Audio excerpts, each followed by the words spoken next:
Sunderlight Productions.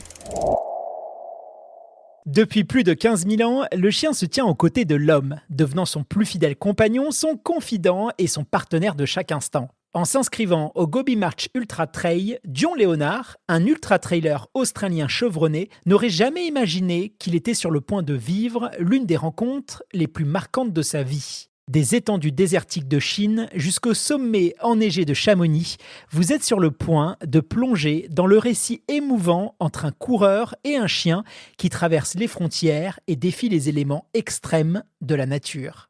Le monde de la course à pied recèle d'événements fascinants et spectaculaires. Chaque vendredi du 1er au 29 mars, plongez au cœur des histoires qui ont profondément marqué le running. Alors ajustez vos écouteurs et préparez-vous à être surpris. Bonne écoute!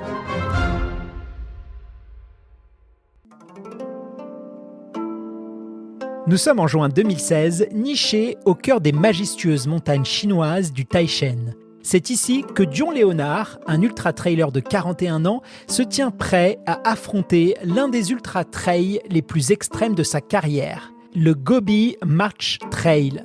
Une épreuve qui s'annonce être tout sauf un parcours de santé. Au programme, 7 jours de course impitoyables, étalés sur 250 km à travers de vastes steppes, des dunes de sable et d'immenses vallées rocheuses. Bien sûr, Dion est loin d'être un débutant. C'est un coureur chevronné, rodé aux courses de l'extrême. Né en Australie, il est possible que son attirance pour l'aventure trouve ses racines dans une enfance particulièrement difficile. En grandissant, il décide de s'installer en Europe et c'est là qu'il découvre le trail running et se prend passion pour cette discipline. Après plusieurs années de pratique, son palmarès comptabilise de nombreuses médailles sur des compétitions à travers le monde, allant de l'Afrique à l'Asie en passant par l'Europe. Dion, c'est un habitué des podiums, mais il n'a jamais encore décroché de victoire. Mais cette fois, il est déterminé à obtenir une médaille d'or tant convoitée dans cette course chinoise qui se distingue par son niveau de difficulté. Pour atteindre son objectif de victoire, Dion a préparé cette épreuve avec une minutie et une intensité qui frisent l'obsession. Chaque aspect de l'entraînement, chaque détail du parcours, chaque élément de sa stratégie de course ont été scrutés, peaufinés et perfectionnés. Dans son esprit, un seul but prédomine, la victoire. Avec une détermination inébranlable et un esprit aussi robuste que les montagnes qui l'entourent, il est prêt à se lancer dans cet objectif qu'il pense à sa portée. Pour Dion, le Gobi March n'est pas seulement une course, c'est la quête d'une consécration.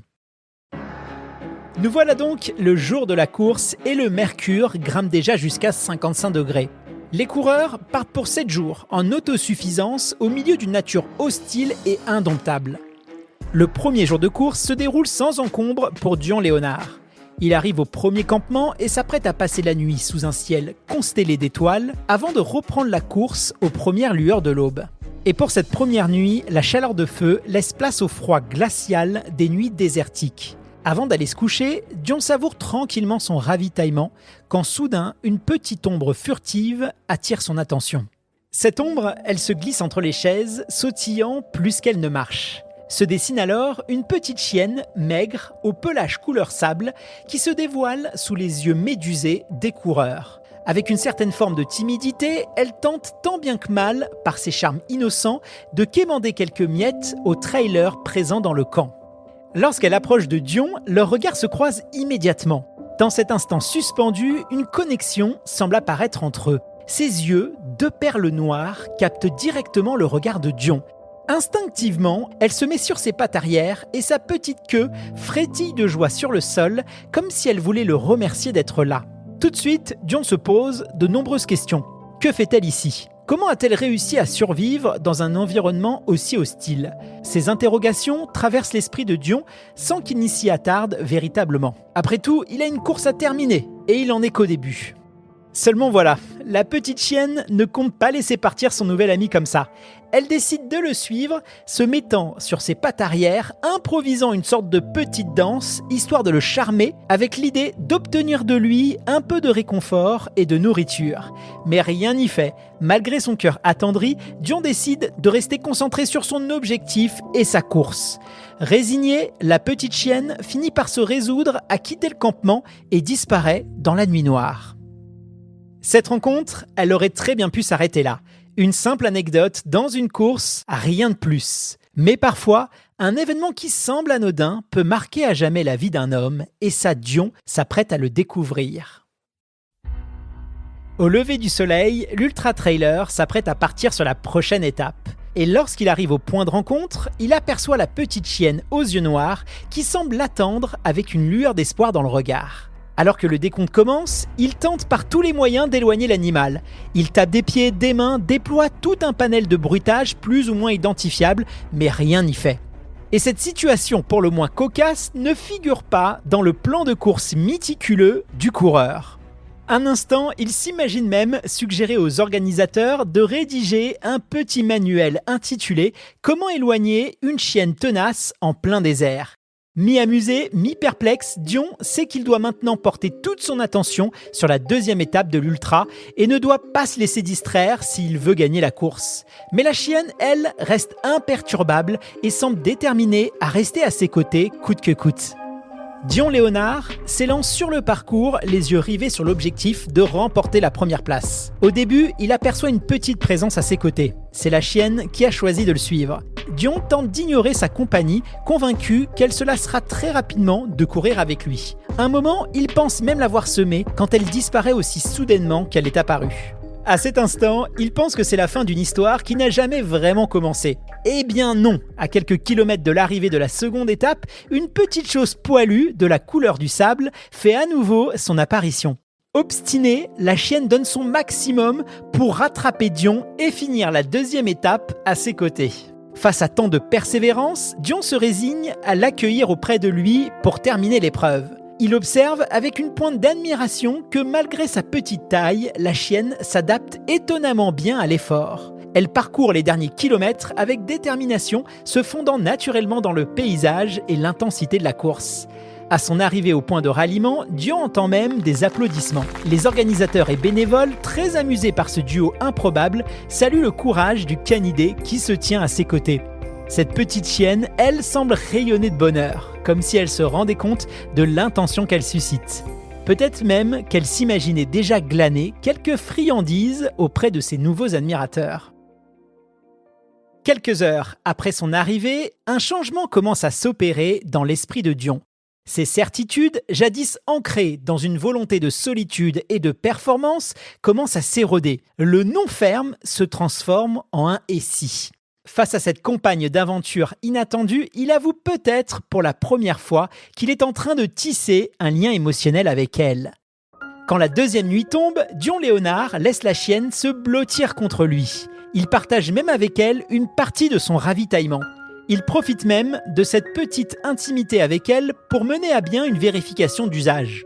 Sa compagne d'aventure est bel et bien une femelle, il faut donc lui trouver un nom.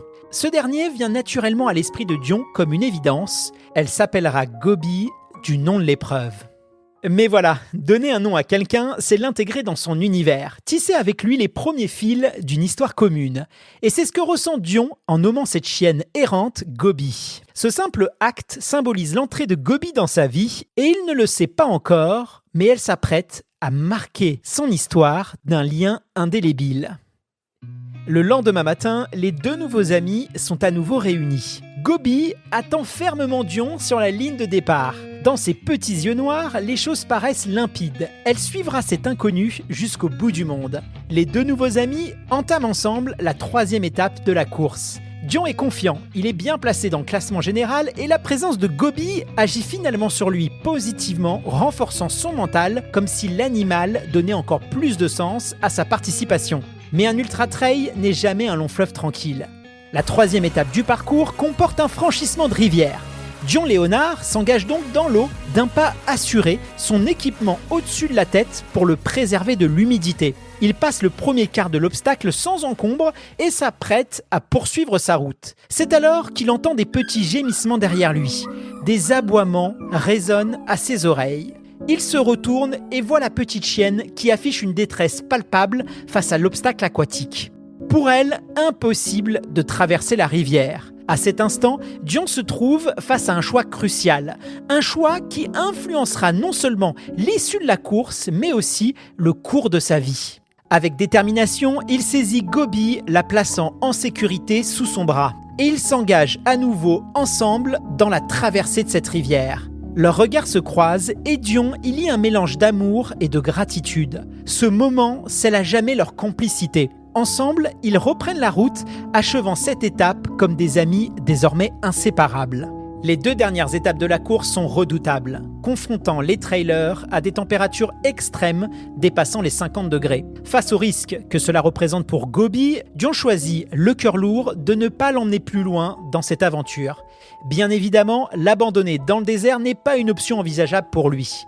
Il confie donc Gobi aux organisateurs de la course, leur faisant promettre de la garder en sécurité jusqu'à ce qu'ils puissent la retrouver à l'arrivée. À nouveau seul dans le désert, Dion se met à réfléchir. Peut-il vraiment laisser Gobi sur place et repartir vers l'Écosse en l'abandonnant à son sort ? À cette idée, son cœur se serre. Encouragé par les autres coureurs, il prend une décision irrévocable. Gobi rentrera avec lui. Il prévient sa femme, Luja, qui, depuis l'Écosse, entreprend les démarches pour adopter la chienne qu'elle n'a encore jamais rencontrée. Quelques jours plus tard, Dion Léonard franchit enfin la ligne d'arrivée de l'Ultra Trail Gobi March, s'octroyant une remarquable 2e place. L'émotion de la médaille d'argent est toutefois très vite surpassée par un autre événement, encore plus cher à ses yeux, celle des retrouvailles avec Gobi. La petite chienne l'attend de pied ferme, ses petites pattes plantées fermement sur le sol avec des yeux pétillants de joie. À cet instant, lorsque Gobi aperçoit Dion, son enthousiasme est palpable, comme si elle avait toujours su que ce moment arriverait. Pour elle, Dion n'est pas seulement un coureur rencontré par hasard dans le désert, il est devenu son principal repère. Au total, ce n'est pas moins de 125 km que Dion et Gobi auront parcouru ensemble, soit environ la moitié de la course. Plus qu'une simple rencontre, c'est un véritable duo qui s'est formé entre ces deux-là qui n'ont pas l'intention de se quitter. Malheureusement, cette joie profonde des retrouvailles va très vite laisser place à une angoisse sans précédent. Quelques jours plus tard, Dion doit se rendre à l'évidence. L'adoption d'un chien en provenance de la Chine vers l'Écosse est une épreuve quasiment impossible à réaliser. Malgré sa résilience, Dion se retrouve confronté à un défi d'une nature totalement différente. Les formalités administratives, le coût élevé et les longs délais nécessaires pour le transport d'un chien d'un continent vers un autre. Les nerfs de l'athlète sont mis à rude épreuve. La situation demande une patience et une persévérance difficilement supportables pour lui. Après plusieurs jours à tenter d'organiser son transfert, il se retrouve dans l'obligation de rentrer chez lui pour régler toutes les formalités. Il confie donc Gobi à l'une des organisatrices de la course, le temps de boucler le marathon administratif de son adoption. À force d'acharnement, il réussit enfin à régler les soucis administratifs, mais est confronté à un autre problème, les coûts exorbitants de son transfert.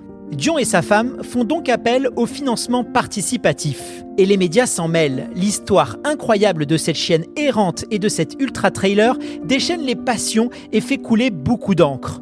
En quelques jours, la cagnotte pour permettre à Gobi de s'envoler vers l'Écosse atteint la somme des 23 000 € nécessaires à son transport. Malheureusement, Dion n'est pas encore au bout de ses peines. Alors qu'il pensait en avoir fini avec toute la paperasse, il ne parvient plus à contacter l'organisatrice à qui il a confié sa chienne. Celle-ci ne répond plus aux emails, s'installe donc un silence pesant qui, quand il est enfin brisé, révèle une réalité bien sombre. Gobi a disparu. Dion apprend que Gobi s'est enfui au cœur de la ville d'Urbik qui compte pas moins de 3 millions d'habitants. La situation semble désespérée, mais n'écoutant que son cœur, il saute dans le premier avion direction la Chine. Et il a bien l'intention de tenir la promesse qu'il a faite à Gobi et de rentrer chez lui avec elle. Commence alors une course contre la montre. Affichage, enquête, appel à témoins, tous les moyens sont bons pour retrouver la petite chienne. Mais Dion est de plus en plus abattu au fur et à mesure que les fausses pistes s'enchaînent. C'est alors que, contre toute attente, le miracle se produit. Il reçoit le fameux appel qu'il n'espérait plus. Gobi est vivante. Elle a été recueillie par une famille alors qu'elle était blessée, vraisemblablement percutée par un véhicule durant son errance. Dans son livre, il raconte cette scène. « Les retrouvailles ont été fortes. J'ai pleuré de joie. Cela a été l'un des plus beaux jours de ma vie. La chienne n'est pas en très bon état, mais heureusement, elle supporte très bien les soins et les vétérinaires se montrent rassurants. Peu de temps après, Gobi et Dion s'envolent et quittent la Chine, direction l'Écosse. C'est alors une nouvelle vie qui commence. Ces deux-là ne se quittent plus. Randonnée, entraînement, mais aussi sieste au coin du feu ou encore farniente sur un bon canapé moelleux. C'est simple, ils deviennent tout simplement inséparables. En 2019, Gobi et Dion se lancent un nouveau défi sportif, prendre le départ du marathon de Paris. Désormais installée à Chamonix, la petite chienne et son maître ont décidé de recourir ensemble. Sous le dossard 4915, spécialement conçu pour elle, elle sera la première chienne à prendre officiellement le départ d'un marathon. Et soucieux du bien-être de son animal, Dion ne souhaite pas la voir courir plus de 10 km, même s'il pense qu'elle est largement capable de boucler la distance reine. Plutôt qu'une pluie de records, c'est une pluie de sourires et de joie que Gobi provoque sur son passage avenue des Champs-Élysées. Elle et son maître sont aux anges et mesurent la chance qu'ils ont d'être réunis à nouveau. Aujourd'hui, ils vivent des jours heureux à l'ombre du Mont Blanc et ils se disent prêts à se lancer de nouvelles aventures sportives à deux, main dans la pâte. Merci d'avoir pris le temps d'écouter jusqu'au bout les faits divers du running. Une plongée au cœur d'une histoire inspirée de faits réels. Si cet épisode vous a plu, prenez un instant pour nous laisser une évaluation et quelques mots de soutien. Vos encouragements sont essentiels pour nous. Je suis Guillaume Santracchio, narrateur et auteur de cette histoire pour Sunday Night Productions. À la semaine prochaine pour un nouvel épisode du podcast. À bientôt!